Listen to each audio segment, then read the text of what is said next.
What's up, everybody? It's Jonathan Carter, and today, in anticipation for Halloween spooky season, we are going to be talking about my top 10 favorite horror films of all time.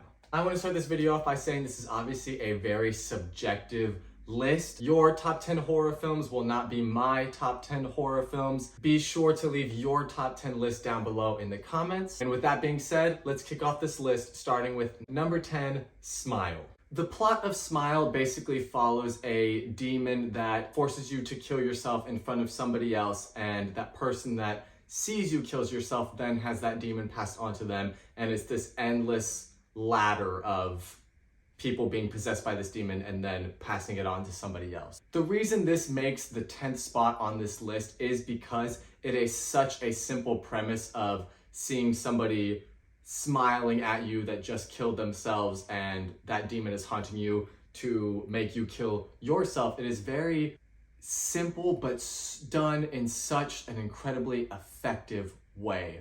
There are moments in this film that still creep me out to this day, and I watched this movie almost a year ago. So all in all, a very simple premise that is better than it had any right to be. However, the reason this is in the 10th spot of this top 10 list is the script, majority of the actors, it's all pretty weak. There are some moments in this film that make you laugh from just how ridiculous it is. Those moments aren't supposed to be funny, but you can't help but laugh at how cheesy it is, but the simple yet very effective premise outweighs the bad with this one. Number 9, Scream. The 90s original Scream movie reinvigorated the slasher horror genre, and it says something about your movie when you have 5 sequels down the line and the first original is the best one out of all of them.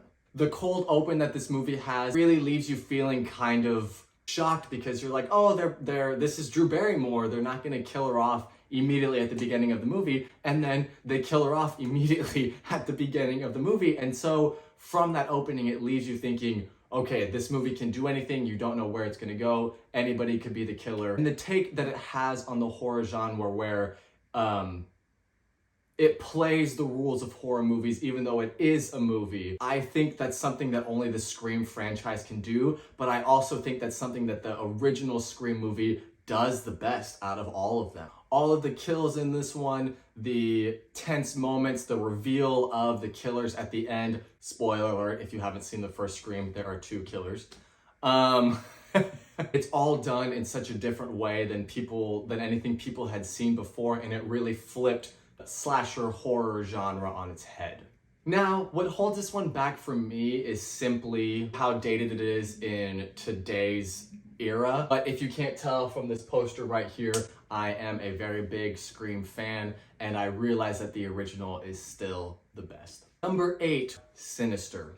Research has been done on this movie that this is the quote-unquote scariest movie of all time. The plot follows a failing author who moves his family into a new house where the previous tenants of that house, the previous family, had just been killed in this mysterious murder case that nobody really knew what happened. So the author moves into the house along with his family to try to get ahead of the investigation happening and solve the murder, solve the mystery himself. It turns out that the family killed at the beginning of the movie were killed by a demon. This demon possesses little kids and has them kill their family in these crazy, truly nail-biting, terrifying ways.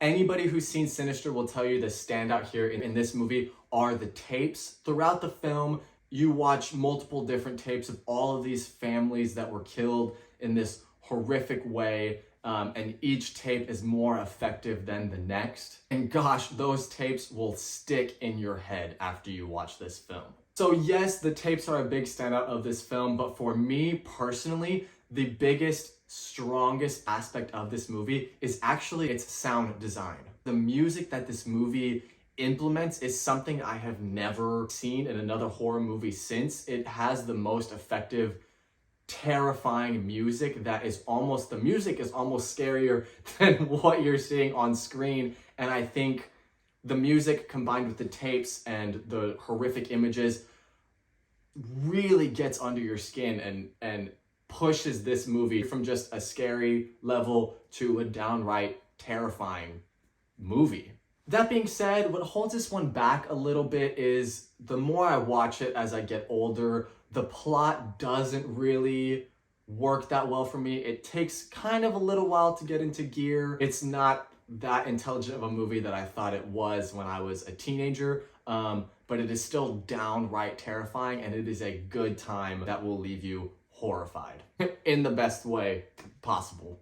I think the biggest offender here of this movie is its ending. I don't think it was done in a satisfying way at all, and every time I watch the film, I like the ending less and less. Number 7, Get Out. I'm gonna start this off with a bit of a hot take.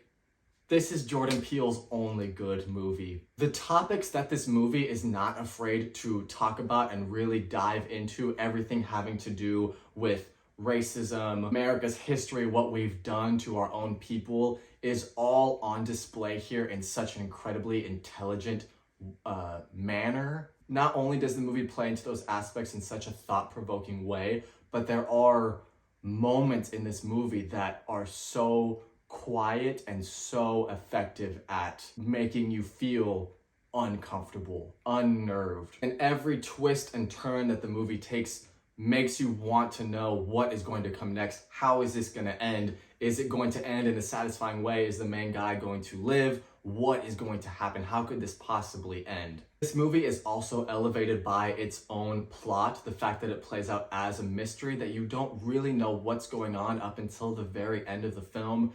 Added onto that is the stacked cast here that are all on their A game. Truly, what pulls this one back for me to not be top 5 is I never really bought into the sunken place storyline. I think a few reveals were a little cheap, but other than that, this is a incredibly intelligent, strong horror movie. And like I said, it's Jordan Peele's only good film. Sorry. Number 6, Insidious. Insidious was one of the first horror movies I saw in theaters. It terrified me when I was in middle school, and it terrifies me to this day, and I am in my mid-20s. The plot follows, surprise, surprise, a family that is haunted by a demon. It has to do with one of the family members being able to astral project himself in his dreams. Basically, he goes into another world in his dreams that he thinks is fake. It's a real world, but it's a very insidious, not pleasant world full of these spirits that want to take over the kid's body and live in the real world and not be trapped in the spiritual world. This is such a great horror movie. Everything having to do with the astral projection dream world, it just makes the hair on the back of your neck stand up. This is not a movie that I don't think I could watch this movie alone. The reason that the first Insidious makes it on this list and not its sequels is I feel like the first Insidious has the tightest script. It is pretty much foolproof in its plot, in its direction. I love how the movie starts off in a more simple, pleasant manner, and as it goes, the tension just builds and builds and builds, and the reveals get a little bigger, and then it just goes completely crazy at the end. And the red-faced demon, or whatever he is used in such a great way here, where he's kind of revealed, but he's not revealed. And I think later movies lost that a little bit. They tried to rely on him too much. They revealed him a little too much. He doesn't look as effective when he's in broad daylight or just in any light, really. In this movie, how he plays in the shadows, how you don't really see him, besides a few glimpses here and there, plays to the movie's strengths. And that jump shot reveal of the red-faced demon that was in all the trailers and all that is still, to this day, one of the craziest, scariest moments I've seen in a movie. Another downside here to Insidious is that the musical score, the violins, are pretty clear. I wouldn't necessarily say rip-off of The Shining, but it does borrow that musical aspect from the film and kind of plays it beat for beat. And that's something that keeps this movie out of the top 5 for me. Bringing us into the top 5, The Exorcist. Some would say this is the greatest horror movie of all time. And I am one to say this is one of the greatest horror movies of all time. I can 100% see how people would think that this is the best made horror movie, the most effective horror movie, the most intelligent horror movie. Really, people that saw this in the 70s when it came out, they all say that they had never seen anything like this movie, that there was nothing ever done like this film. I saw this movie for the first time just last month. I think it does stand the test of time. It is obviously very slow paced. It would not work in this way as a modern horror film. But I mean, this is a Oscar nominated horror movie.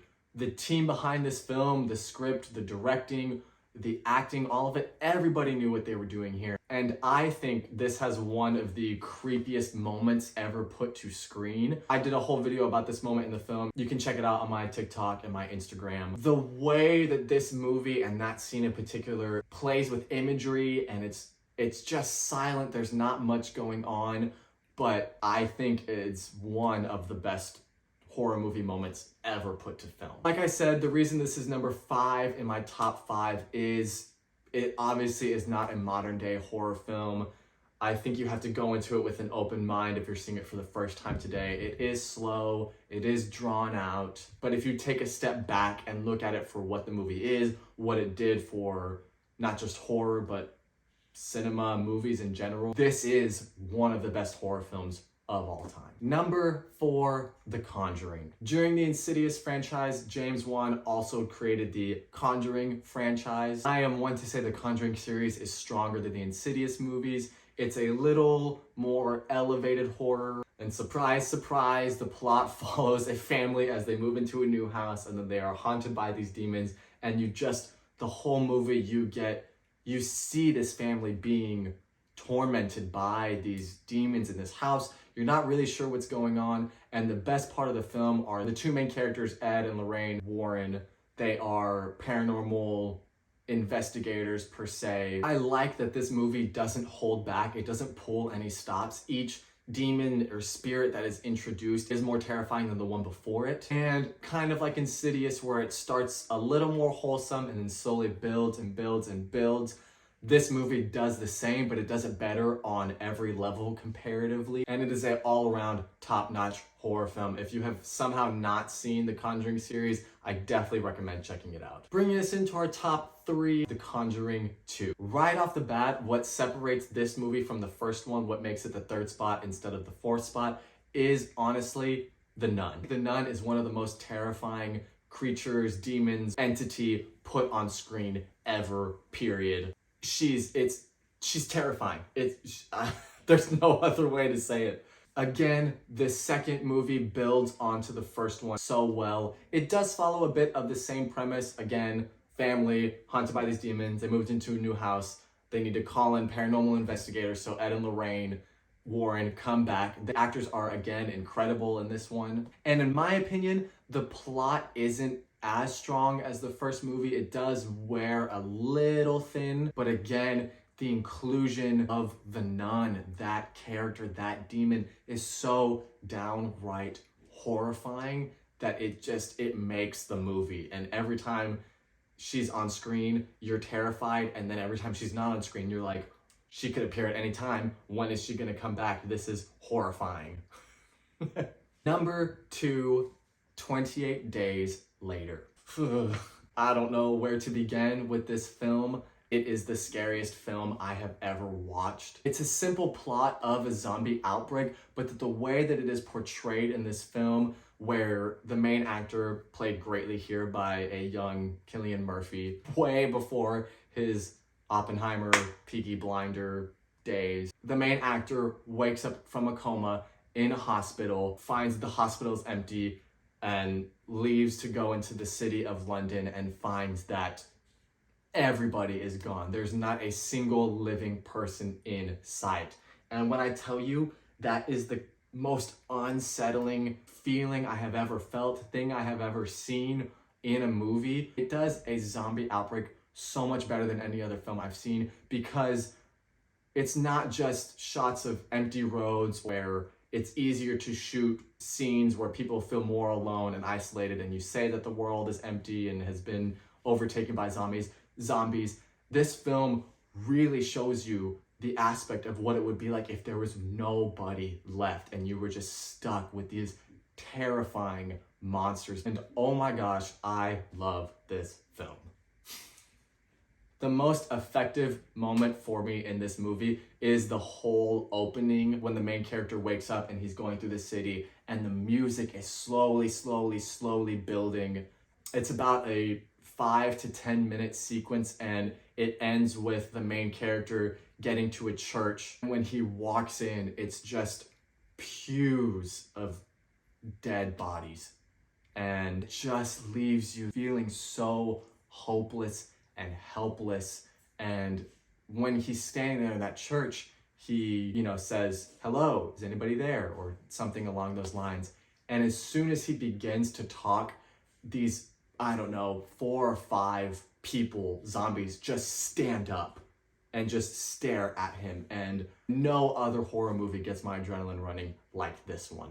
If you have not seen this movie, I definitely recommend checking it out. The downside here is the movie, as a movie, does not look great. I think this movie was shot on a pretty low budget. I've heard stories that they didn't really have filming permits, so they had to try to film things quickly, film things in the dark, film things on the move, and you can definitely see that. But if you can look past that, it is a terrifying zombie film, and it also has really great human emotional characters in there that really elevate this movie for me. Coming in at number 1, The Shining. Everything about this film is top tier, from the writing, the directing, the acting, the cinematography, the atmosphere. It is all incredibly well done. And fun fact, not only is this my favorite horror movie of all time, this is my favorite movie of all time. This movie got me into film. It made me want to watch more movies. The isolation that this movie makes you feel, where you're stuck at this snowed-in hotel, psychological thoughts just dig away at your brain. And those hallway shots of the kid riding his tricycle down the hallway, and sometimes when he turns around the corner and there are those twins there. Yeah, how can you not love this movie? This is one of Jack Nicholson's best performances. Everything about this movie is so memorable. The moment when he's watching them in the maze, or the moment when the wife, Shelley Duvall, looks at what Jack Nicholson has been writing, and it's just the same words over and over and over and over again, and you're just watching this man's descent into madness. People have been ripping off The Shining for years, and there's a reason why. This is an amazing film. Another strong aspect here is the movie's score, the violins, the music that it uses. I've heard people say this is the first movie that did that. It really made a score a part of the movie itself. If you go and watch this movie and just listen to the score, you will notice it really just elevates the scene to another level. But one of the downsides to this movie is obviously Shelley Duvall. She is not doing the best job here. There have been stories, behind the scenes stories, that she didn't get along with Stanley Kubrick, the director, or something like that. She didn't like the script or something. And to me, that is really the only thing that holds this movie back. But I understand a lot of people don't like it because, like the original Exorcist, it is a very dated movie. It is not modern in any way, but that is something I've never minded about this film. I don't think it's as slow as The Exorcist. I think its pacing is much tighter, and just that iconic ending scene where it zooms into the photo and Jack Nicholson has always been there is just such an incredible moment in the movie, and one of the best moments ever put to film, and that is why The Shining comes in at number 1. Thanks so much for watching, you guys. I hope you enjoyed my list. Let me know if you loved it or if you hated it. Put your thoughts in the comments. Be sure to put your list in the comments. Let me know your top 10 horror movies of all time. Thanks again for watching, and you guys have a happy Halloween.